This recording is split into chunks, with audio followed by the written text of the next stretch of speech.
Bom, vamos lá, continuando. Jesus Christ, Doc, what happened to you? Doc. Interesting. You regard me as a doctor, indicating awareness that you're suffering from some variety of mental disorder.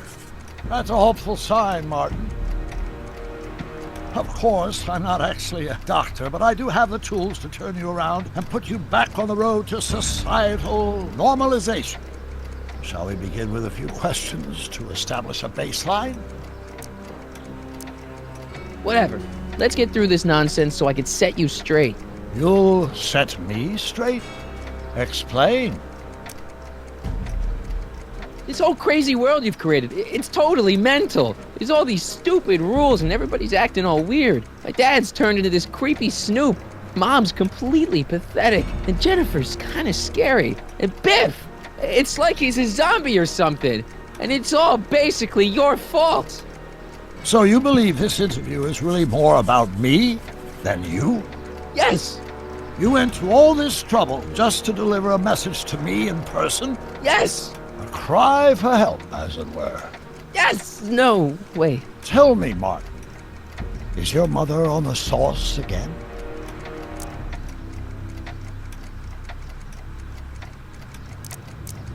Forget my mother. She's not the issue here. Don't ever forget your mother, Martin. Your parents are your superiors, and respect for one's superiors is absolutely essential to the Hill Valley Order. I'm surprised your father hasn't set you straight on this point. He's shown himself to be a very obedient and cooperative citizen.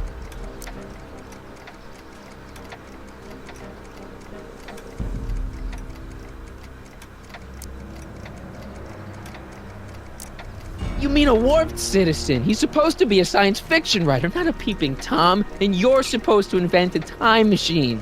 Time machine? Yeah, Doc, listen to me. You don't remember it, but you built a time machine out of a DeLorean. Why? Well, just for the hell of it, I guess. Plus, the steel frame of the DeLorean dispersal, I don't know. It was important for some reason. Fascinating. Yes, it is fascinating. It's amazing. It's incredible. But you don't know it because you've never invented it. You're not the real Doc Brown. You gotta believe me. And this is because? Everything got screwed up when I went back in time to 1931. Sounds like this time machine is a very impractical and dangerous invention. No, I mean, yes. What I mean is it's messed up a lot of things, but first, it made a lot of things better. Like my mom and my dad. It was only thanks to your time machine that they ever became successful and happy. So they're happy. But they're not, because you summoned me back in time and somehow your timeline got messed up and everybody else is along with it. I see. No, you don't. Think back. Don't you remember me? We knew each other when you were 18. I'm Michael Corleone. Incredible. This case is more serious than I'd imagined. The boy has fabricated an alternate reality. No, this is the alternate reality. My reality is the real reality. Calm down, Martin. I'm not blaming you for anything. The failure is ours, not yours. Obviously, there was a drastic flaw in your social conditioning. God, you don't understand. No, I don't understand yet, but I want to. I want to get at the root of your problem. Keep talking. Take your time. Look around the room. Perhaps something here will stimulate your memory.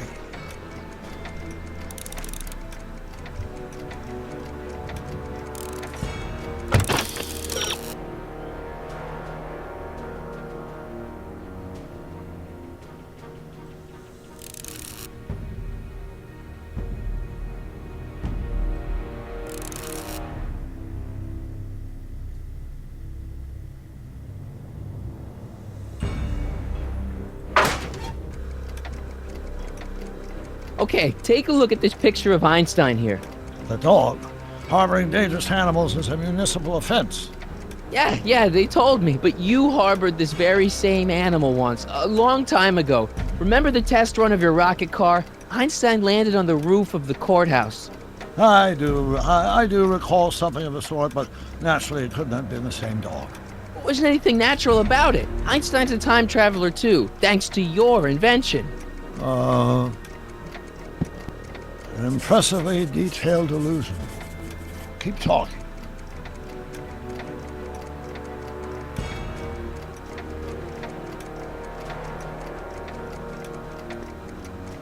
Something about that clock looks familiar.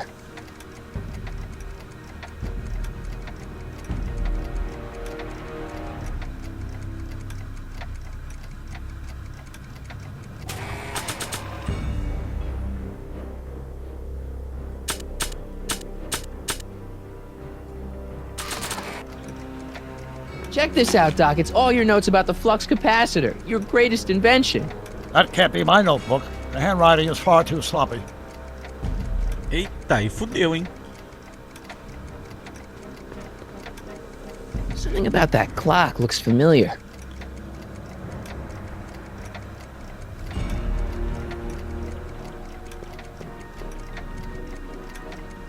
So that's what Judge Brown looked like.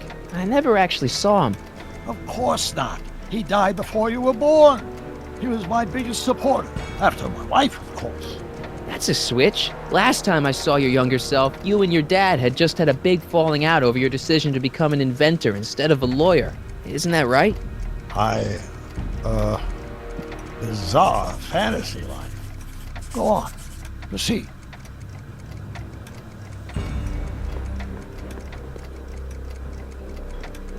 Hey, this is your fish tank. Yes, that is my fish tank. It looks much better without all the bacteria. What? Edna just had it cleaned. Yeah, but in 1931 it was full of bacteria that we used to make rocket fuel. Remember? Stop trying to confuse me! My whole life has been dedicated to the practical use of technology to shape a more efficient, orderly society. Ask anyone. It's a fact. You can look it up. You know better, right? Emmett? Wrong. Do you see this picture? I keep it close by me to remind me of the moment when my life's course became clear. August 25th, 1931, the day I single-handedly captured Kit Tannen, the scourge of Hill Valley. Single-handedly? And not incidentally the day I caught the eye of Edna Strickland, my scientific muse and the love of my life. Take a look. What you see there is a young man who understands his destiny. That's not what I see. What do you see?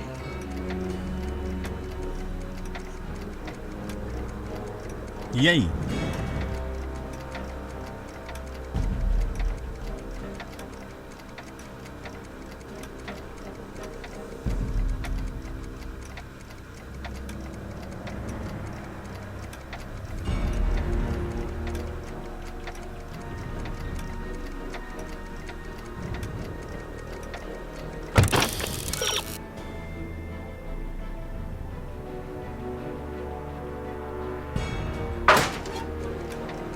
Remember him? Arthur McFly. Your grandfather, if I'm not mistaken. Yeah, you and I served a subpoena to him back in 31. Preposterous.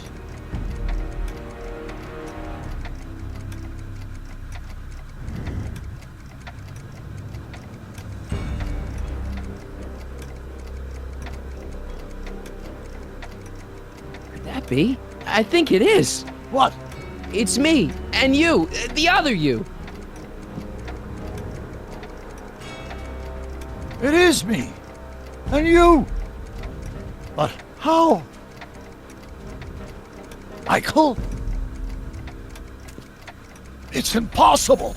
No, it's science. Your science, Doc. In this other world, the one you say you come from, am I happy there? Very happy. You've got two great sons. Sons. Yes, and a fantastic wife. Not Edna? Not even remotely. And your invention. Jeez, Doc, you can go anywhere you want to. Anywhere in time. You're the luckiest guy in the universe. And what about Hill Valley? Hill Valley. You know it's got problems. A little bit of urban decay here, a little bit of crime there. It's a normal city. People are happy, mostly. And even when they're miserable, they're not miserable like they are in your Hill Valley. Stop! There are no miserable people in my hill valley. Give me a break. You don't really My believe... citizens lead lives of order and peace. Nobody worries. Nobody complains. Only because they were afraid to. Jeez, open your eyes, will ya? You and Hedna have got them all terrorized. That's Mrs. Brown to you, sonny. Doc, Kindly address me as Your Honor. We worked for over 50 years, my wife and I. Every waking moment devoted to ridding Hill Valley of vice and disorder. And you dare to claim that our citizens are unhappy? yeah, I do. I've seen it. They're just too afraid to speak up. Afraid? Afraid of what? Afraid of the consequences of their actions, Doc. You run this place like it's a police state. Nonsense. I can prove it. All right then, time travel boy. You do that. And until you do, I'm going to treat your wild story as just that. A story told by a madman. And I've determined that the best treatment is simply to let the insanity run its course. So, is the interview over? Should I leave? Please do. I'm very busy. I've got a city to run. Fine, but I'll be back with proof.